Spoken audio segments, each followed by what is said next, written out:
I scoured pretty much the entire internet. And you know what? They're all the same.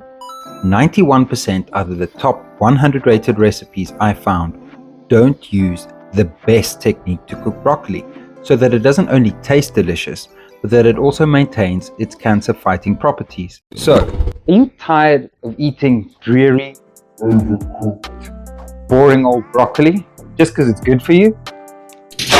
Me too. I'm going to show you how to make your vegetables sing. In this series, I'll be sharing my best tips and tricks with you, turning you into a better cook. Now, before we reveal today's 3 recipes using the GOAT technique, that's probably going to be 3 of the best broccoli recipes you'll ever taste. Let me tell you a bit more about how the series works. We're going to start with vegetables. In each episode, I'll be taking one vegetable and turning it into 3 fantastic recipes. The only rules are that number 1, it needs to taste freaking amazing. Number 2, it needs to be healthy. We're going to keep things pretty clean with all of the recipes that we're exploring. And number 3, it needs to be pretty easy and accessible to cook as well. It's beautiful. So join me on this journey as we travel through the world with different flavors and explore how to cook things simply. My goal is to turn you into a better cook. Now, each of these dishes are great on their own, but they also work awesome as a side with any protein. And you ordered all the sides. Tell them about the sides. I ordered the sides, son. Sides? Yeah. Sides? $26,000 worth of sides? What? You can also take different dishes from different videos in the series to combine them and turn them into an awesome, healthy, delicious, and easy to prepare meal. So, let's get cracking. Broccoli is a cruciferous vegetable that is packed with nutrients. I mean, everybody knows this. What most people don't know is that many of the nutrients in broccoli are water soluble and get lost when you boil the stuff in water. So you're not only leaving a whole bunch of flavor on the table, but it's not even that good for you when you boil the living daylights out of it. If prepared properly, broccoli is a good source of vitamin C, K, A, and it's also packed with fiber, potassium, and folate. Interestingly, broccoli also contains a precursor to sulforaphane, a compound that has been shown to have cancer-fighting properties. One study published in the Journal of Cancer Prevention Research found that eating broccoli was associated with a reduced risk of developing lung cancer. Another study, published in the Journal of Carcinogenesis, found that sulforaphane can help prevent the growth of prostate cancer cells. And I'm all for that. I'm linking a few studies below if you want to take a deeper dive into broc science. Okay, so let's actually finally get to the broccoli. I've washed this in a bit of salt water and I let it dry. Cut the broccoli, holding the stalk at the back. Now what you want to do is just cut the back of the stalk like this, and then break the front part open. We call these little flower-looking bits the florets. Just break the floret open, cutting it with the back of the knife, and then gently break it open with your hands.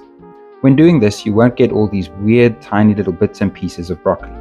Like you can see, if I just chop the florets directly, I get all this nonsense, and you really don't want to be dealing with that in your recipe. It's going to cook in a different time as well. So get the whole head of broccoli up and then just break it apart into the little florets like I've done over here.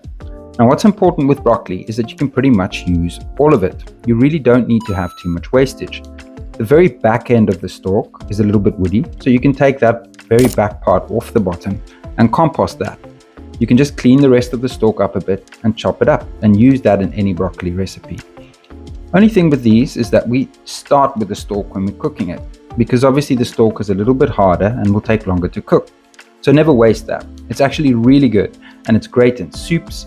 For our purposes, just keep it separate because we want to pop it in the pot first so that it steams for a little bit longer than the rest of the broccoli. Alright, now that you know how to prep broccoli, let's make the first dish. It's marinated broccoli with chili, garlic, lime, and sour cream. I think my friend Kyle first showed me this dish and I've loved it for years and made a lot of different variations on it. Now, what you're going to need to make this is a head of broccoli, a couple of limes, some garlic, as much as you like, about 2 chilies, half a cup of sour cream, and a good amount of olive oil. So let's start with the chili and garlic. What you want to do is top and tail the chilies and remove the seeds by scraping them out. Most of the heat is in this thin membrane surrounding the seeds. And if you like it A little bit spicy. you can leave the seeds in. Personally, I prefer to remove them because it gives you a more rounded type flavor rather than being full on. Once you've got that done, chop down the length of the chilies and get them cut into half moon shapes. Get your garlic peeled and sliced into super thin little slices like this. There's 1,000,001 knife skill tutorials on YouTube, but let me know in the comments down below if you'd like me to do one to get you chopping like an Iron Chef. Now, pan on, a medium heat is fine, and about 1.5 tablespoons of olive oil per cup of broccoli. The chilies go in first, and once they start to sizzle slightly, you can add the garlic. Now, garlic is totally up to your preference. You can take these quite far, even take the garlic to the point where it starts to get golden, just crisping up. But just be careful because you really don't want to burn the garlic. Nice. Once your kitchen smells impenetrable to vampires, get the 2 limes that you cut in half while you had the board out and grate only the green part using a microplane grater. Now, before we cook the broccoli, let's talk about what I mentioned in the title and intro that most people get wrong, and where 91% of the first 100 results I found got it wrong. A lot of people seem to just boil broccoli. Disgusting! Or roast it directly, which I find leaves the stalks too chewy, and by the time you get them soft, the top of the florets are overcooked. What we're going to do is a 2-step cooking process. We'll steam it first for maximal nutritional benefit and then marinate it for flavor. Now, switch the pan off, get a pot of water and steaming basket ready. Once the water is boiling, place the steaming basket inside and grab your bowl of ready prepped broccoli. We're going to pop that in right into the steaming pot and cover with the lid. A few moments later. You should only steam broccoli for 3 to 4 minutes. Really don't overdo it. It's going to taste much better and we'll also be preserving most of the nutrients this way. It's actually one of the best ways to cook broccoli in terms of nutrient retention by steaming it. Check out the study link below as well for that. Now, what's amazing about broccoli is once you've steamed it like this, it really behaves like a friggin' sponge, especially while it's hot. It will absorb flavor like crazy. And what have we just made? We've made the most beautiful garlic chili lime oil. Toss the warm steamed broccoli into the infused oil and season generously with freshly cracked black pepper, kosher or sea salt, and squeeze in the juice of the limes that you zested a little bit earlier. Pop this in a bowl and keep it out until you're ready to serve. I like this dish at room temperature, but you can do it cold or you can even reheat as well. If you're having guests over, all this prep can be done in advance. When it's time to plate up, grab your bowl of marinated goodness and using a spatula, just gently ease that out onto the plate. Now have a look at the bowl over here. There's like 0 liquid left. The broccoli has fully absorbed all of that flavor.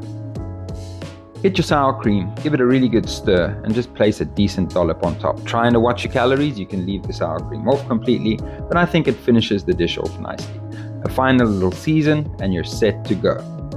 Our macro assessment for this meal as a 200 gram or 1 cup portion is 280 calories, 20 grams of fat, 15 grams of net carbs, and 6.5 grams of protein.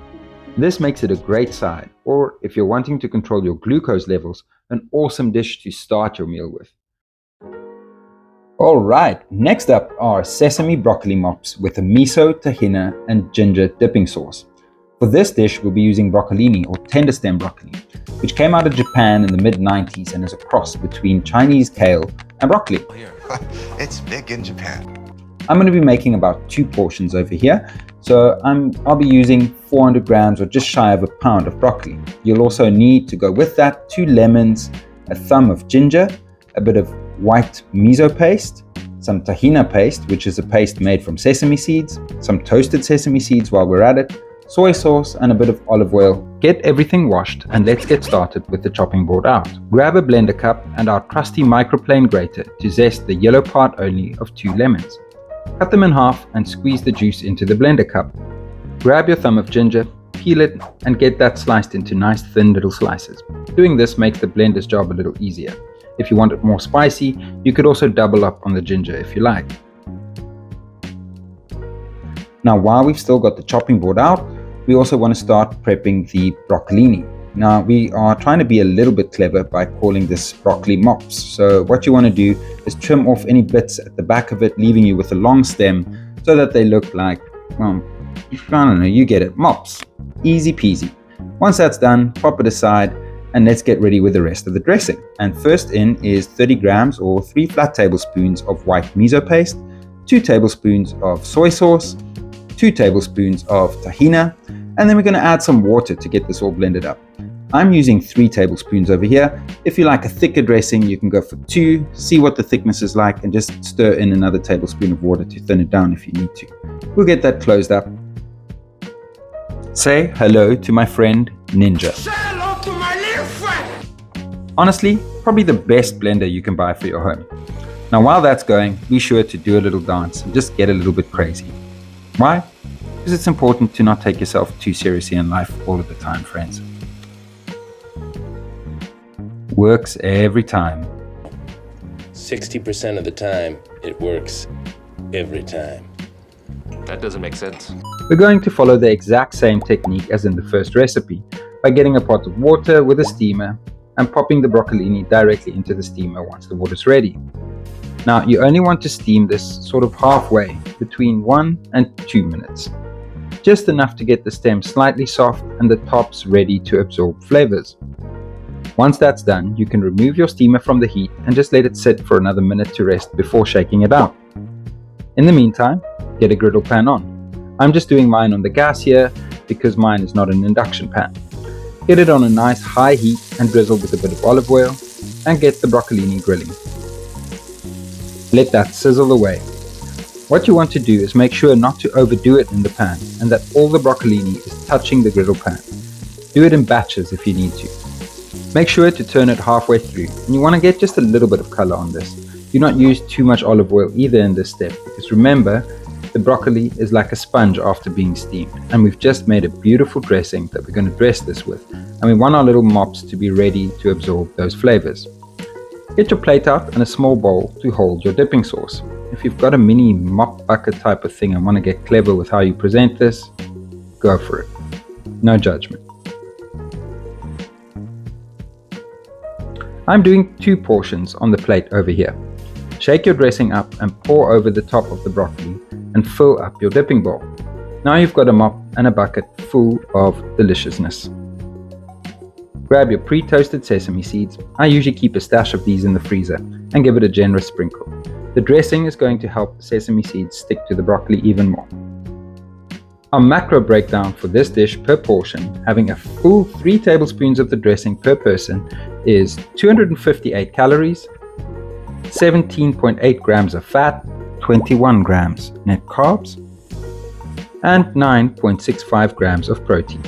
This is an awesome starter and works extremely well as a side with grilled steak, like a ribeye. You can even use the same griddle pan after you've prepped the broccoli. Now, before you get mad and ask how the heck can I do a broccoli video that doesn't involve cheese, let's do an air fryer broccoli gratin with parmesan, lemon, and black pepper.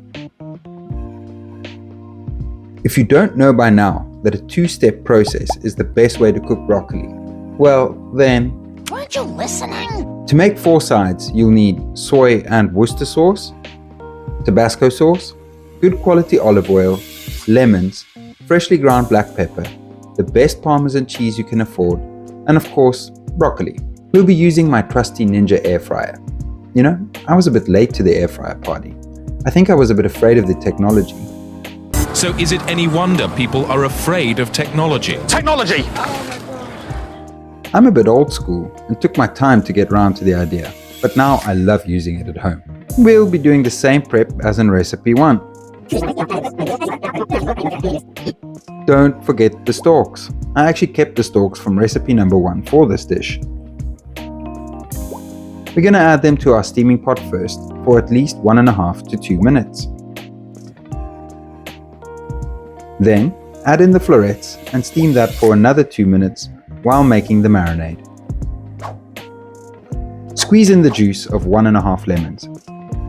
Then add in 1 tablespoon of soy sauce,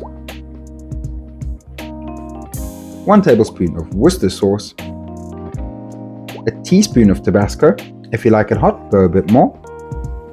Drizzle in around 2 tablespoons of olive oil and crack in a load of fresh black pepper and give everything a really good mix. Another drizzle of olive oil is not going to go amiss over here. Now shake off your steamed broccoli and add that to the bowl. Say hello to absorbing time again, with the broccoli acting like a sponge absorbing that dressing. Mix everything, then grab your microplane and parmesan. And make it rain. Make it as cheesy as you like it. Grind in some extra black pepper as well and give everything one more toss and scrape directly into the air fryer basket. Grab your parmesan and microplane and Make it rain. one more time. And now pop this in your air fryer at full blast for 7 minutes. Mine goes up to 210 in Celsius or 410 degrees Fahrenheit. Oh, by the way, check out the links below for all the tools and equipment that I'm using in the kitchen. And I'll also link to my website in case you want to copy paste any of the recipes. And voila! This smells awesome. I'm plating up 2 of the side portions that I've got in the bowl here onto one plate. Squeezing a little bit of extra lemon juice from that last remaining half a lemon and an extra pack of black pepper. For a 200 gram sized side dish, allowing for a full 30 grams of parmesan per side, our macro breakdown for this one is 287 calories, 19.4 grams of fat, 13.57 grams of net carbs, and 13.7 grams of protein. Now, before you start to think, Holy that looks like broccoli. let me wrap things up. And there you have it, guys. 3 simple recipes, each of them packed with flavor. They're all super healthy, and like promised, they're all super delicious. Each of these great on their own, great as a side dish or part of a bigger vegetarian meal, or if you want to serve it with any other protein. So please like and subscribe. I'm just getting started. This is my first video. Let me know in the comments which one is your favorite. Personally, I like the broccoli mops the most. Like, subscribe, and I'll see you soon. And remember to smile.